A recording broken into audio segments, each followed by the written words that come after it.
everyone, and welcome to episode 26 of the Dear Herbalist Podcast titled, What is a Clinical Herbalist? So, in this podcast, you are going to learn about what a clinical herbalist is, some characteristics that you need to possess in order to be one, as well as some steps to take to become a clinical herbalist. Now, a clinical herbalist can be called as such, or oftentimes you may hear, wellness coach or, something like that. So, but we're going to focus specifically on the title of clinical herbalist. All right. So, a clinical herbalist is a professional who uses herbs and natural remedies to promote health and well being in individuals. They typically work with clients to address various health concerns and conditions through the use of herbal medicine, diet, lifestyle modifications, and other holistic approaches. So, that is a clinical herbalist. Okay. Now, let's look at some of the characteristics that you need in order to be a successful clinical herbalist. Now, number one, you need to have a passion for herbal medicine, have a genuine interest in plants, their medicinal properties, and their applications in facilitating healing is essential. I cannot say that enough. If you are not passionate, people are going to see that and they're going to be turned off. Because if you're not as interested in it as they are, if not more so, and can fully explain yourself and your recommendations and those type of things, people are going to kind of be like, I don't know if I should listen to this person or not. They seem like they just in it for a dollar, or they don't care at all. They're just there. And I know we've all ran into people like that. Not okay. All right. Another characteristic, of course, is empathy and compassion. So you have to have the ability to listen and understand what your client's concerns are, what they need. And empathy is crucial for building trust and support. It doesn't mean that you necessarily understand what they're going through, but you can at least empathize with what they're going through.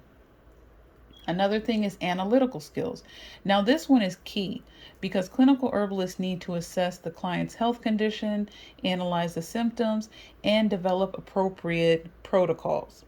So, in a lot of instances as well, you're going to have to listen for what the client is telling you, but also listen for what they're not telling you. So, you kind of got to be a little detective also. But analytical skills are very important so that you can make a thorough assessment and be able to provide accurate recommendations. Another thing is strong communication skills. So, you need to know how to talk to people, okay? Be clear and be effective in your communication with your clients, not only just your clients, but other healthcare professionals and other people that you are involved in, potentially other herbalists. Okay? Clear and effective communication is important. If you're a jerk, nobody's going to want to talk to you. Or if you're a know-it-all, if you're arrogant, which I said, does not belong in herbal medicine anyway, then you're going to have trouble building relationship and rapport with your clients as well as with other industry professionals. So, stay away from that. And if you struggle with that, try to work on it. Another characteristic is a commitment to ongoing learning. So, herbal medicine is a very vast field, and staying updated with the latest research and development is important for providing the best possible care. Not only herbal medicine, but also the human body. So every day they're discovering something new that they had never seen before with the human body. And so that too, the latest research and all of that, stay up on top of that information as a clinical herbalist so you know exactly how to target what's wrong and then, pick the proper herb to be able to address that. All right. It is a journey. I can't stress that enough. Now, let's look at some of the areas of study that, somebody would need to focus on to become a clinical herbalist. Now, this isn't an exhaustive list. Okay, there's many different topics, many different subjects, but I'm just trying to give you some to start with. So, number one, obviously, botany and plant identification. So, you want to know the characteristics, properties, and uses of different herbs and plants. Okay, the next one is phytochemistry. So, you want to learn about the chemical properties of plants and their effects on the body once they hit the body system. Another topic you want to learn is herbal pharmacology as well as therapeutics. So, studying the medicinal uses of herbs their actions on the body, like I said before, and potential interactions with pharmaceutical drugs. Because let's face it, people are using pharmaceutical drugs. So you want to make sure that you understand what it is that they're using and understand all the properties of that, as well as the herbs that could negatively counteract or interact with the pharmaceutical drugs. Another important and very key set of subjects that you need to learn is anatomy and physiology. So, understand the structure and function of the human body so that you can assess health conditions and develop appropriate treatment protocols. And we don't say treatment, but we say herbal protocols. Okay, anatomy and physiology is huge. It's very important that you understand all parts of the human body because herbs were not designed to work against the body. They're designed to work with the body, to fill in the gaps, to support, to strengthen, to nourish. These are the roles of herbs. And so we don't want to interfere with what the body is doing because the plants kind of create the conditions so that the body can then do the work that it needs to do to repair and heal itself. So, if you have an understanding of the human body as well as how it operates, okay, the structure and the function, then you'll be able to know, okay, this is what the body is doing. How can I find the appropriate herbs to support this process? Maybe speed up a process that has slowed down or slow down a process that needs to be sped up. So, I cannot stress enough that should be at the very top of the list. And none of these are really in order, but if I was to put it in order, the human body would be first. Study of that. I think in herbal medicine, sometimes we really just focus on the plants and their properties and all of that. And I think that's great. I think it's important. We definitely need to study that. But I don't think we do enough study on the human body. And this is the organism that's doing the work. So please study anatomy and physiology in all its parts. Another thing is clinical assessment and diagnosis. Now, we, of course, in herbal medicine, don't necessarily like to use the word diagnose. We just continue to say assessments. All right, so you want to learn how to conduct thorough assessments, and this includes taking down the person's medical history, doing a physical exam, and then, looking at blood tests, stuff like that. Or whatever other mineral tests that you may have had your clients go get, looking at them and determining what's going on in the body. So you want to sharpen, if you don't already have those skills, your clinical assessment skills.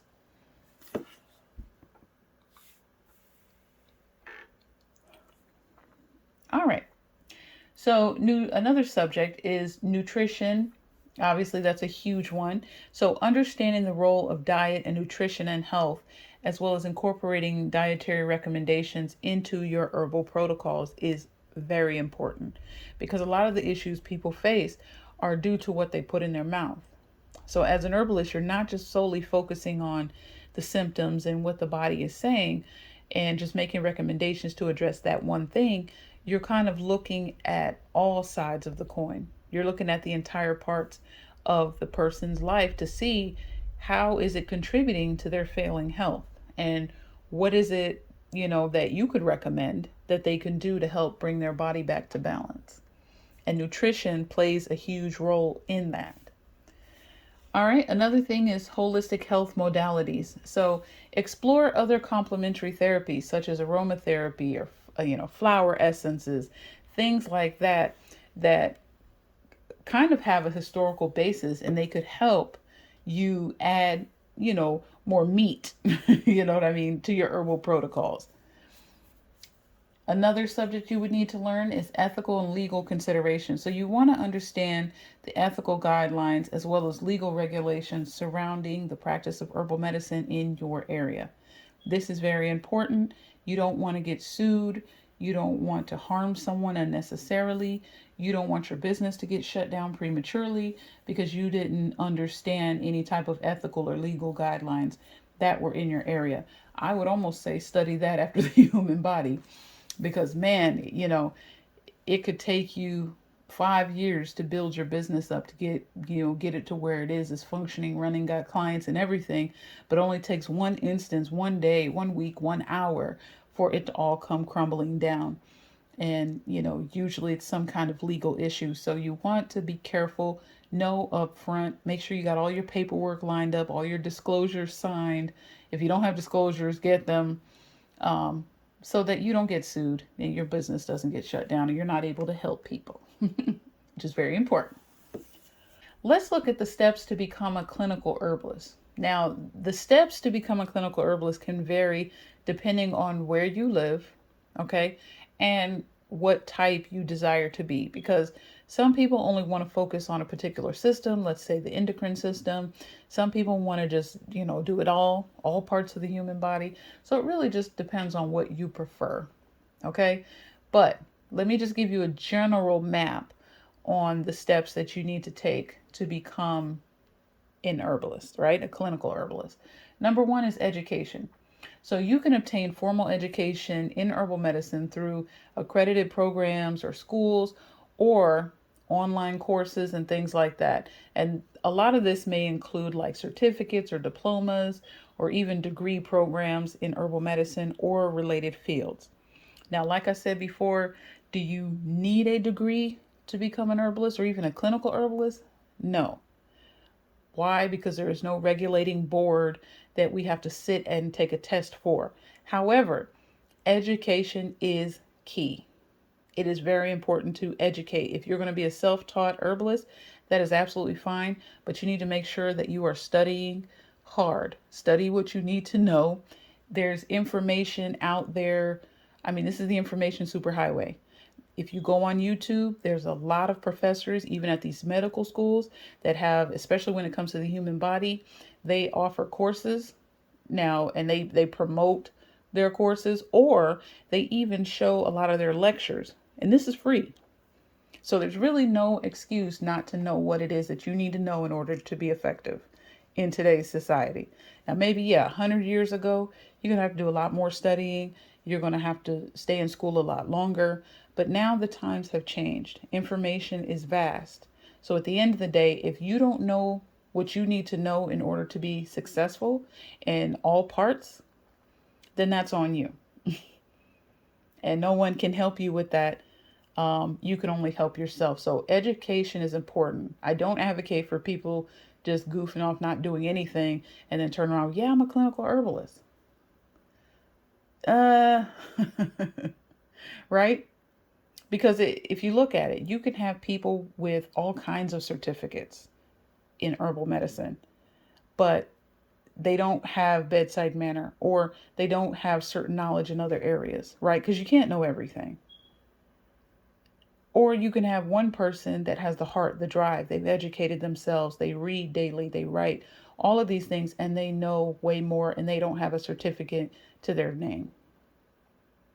If you look at our ancestors way, way, way back in the way back, okay, they relied on intuition, they relied on testing, all that kind of stuff. And sometimes, they tested it and it was wrong. Somebody dropped dead. But now we don't have to do that these days. Now there's methods and ways to test that. But I said all that to say that a lot of them, they had to learn by being more hands-on. The knowledge was passed down, and then they shared that knowledge with someone who shared that knowledge with someone. They didn't have a certificate, but they were effective. So you want to be effective. And in this day and age, there's no excuse not to go out and educate yourself 125%. Okay? Tailor your learning to what you're interested in and what you need to know in order to carry out that specific role. And if you do that, you'll be absolutely fine. All right. Another step sorry, I got on my soapbox there, but another step to becoming a clinical herbalist is training and experience. So if you can get some hands-on experience through any type of internship, apprenticeship, or even supervised clinical practice to develop your clinical skills and confidence in working with clients, that would be amazing. Now, in some areas, you might be required to get a certification, okay? And they may say that you need a certification from professional organizations such as the American Herbalist Guild or the National Institute of Medical Herbalists or whatever, basically to demonstrate that you know what you're talking about. Okay, so look in your area or in your region and see if they require any type of certifications. If they do, write them down and make it your business to go ahead and get those. In most states, they don't have them, but you just never know. Okay, check into it before you get started. Another thing is continuing education. So you want to stay up on the latest advances in herbal medicine through, going to workshops, seminars, online courses, that type of stuff. Again, it is a journey. You are forever learning, forever learning. You will be learning until you stop breathing. But it's a beautiful thing and a humbling thing to know that we've been blessed with this gift to be able to understand plants in a way that can help someone. All right. But it is a journey. It's nothing that you can arrive to. I've arrived. I don't need anything else. I don't need any other information. No. You know what I mean? So continuing education has to be a part of your journey, no matter which path in herbal medicine that you take. All right. Now, along with certifications, also check and see, because in some jurisdictions, clinical herbalists may need to obtain some sort of a license or meet specific regulatory requirements to practice legally. So, like I said, same thing with certifications. Check and see if in your area that is a requirement, because you want to make sure that as a clinical herbalist that you are following the rules, you are keeping all targets off of your back. Because to be honest with you, I feel like as an herbalist, we already have targets on our back, because no big major money making company that profits off the sickness of others wants to see people being healed from plants, especially plants that they have in their backyard that are free. So we already have that target on our back. So don't create another target. You know what I'm saying, on your back, by not making sure that you haven't checked your state's requirements. The other thing is also understanding the legalities as well. Like I explained before, make sure that you understand, what it is you can do, what you can't do. Make sure that you have all the proper disclosures for your clients to sign to make sure that you're covered. Because again, you do not want to get sued. All right, make sure you have a way to organize your paperwork. Make sure that you have, protocols, standard protocols in place. All of these things, make sure you have all your paperwork and everything in order so that you can not only be effective, but you can be organized and be able to help multiple people. So that's just a little bit of tidbits as far as becoming a clinical herbalist. It can be as extensive or as short as you'd like, but make sure that you are getting the knowledge. I can't stress that enough. Get the knowledge that you need in order to be effective. You may not want to be the type of clinical herbalist that sees 100 million clients, but maybe just a few clients in your neighborhood. If you're seeing someone making assessments and making recommendations on a regular basis, consider yourself teetering on that clinical herbalist line. But if you're not interested in becoming a clinical herbalist, maybe you're thinking like, this might be a bit much for me, then stay tuned, because in future podcasts, I'll be talking about other herbalist paths that you might be interested in. And I'll tell you the same things, tell you about it, what it entails, what it takes for you to become that, education, if required, that is needed. All right. So if you like what you've heard, please stay tuned for more informative podcasts. You can hear this and future podcasts on Spotify and YouTube every Tuesday and Thursday at 9 p.m. Central Standard Time.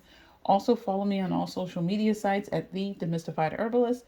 And if you're looking for some herbal products to help you address your health needs, head on over to my website at thedemystifiedherbalist.square.site. And until next time, family, I'm out.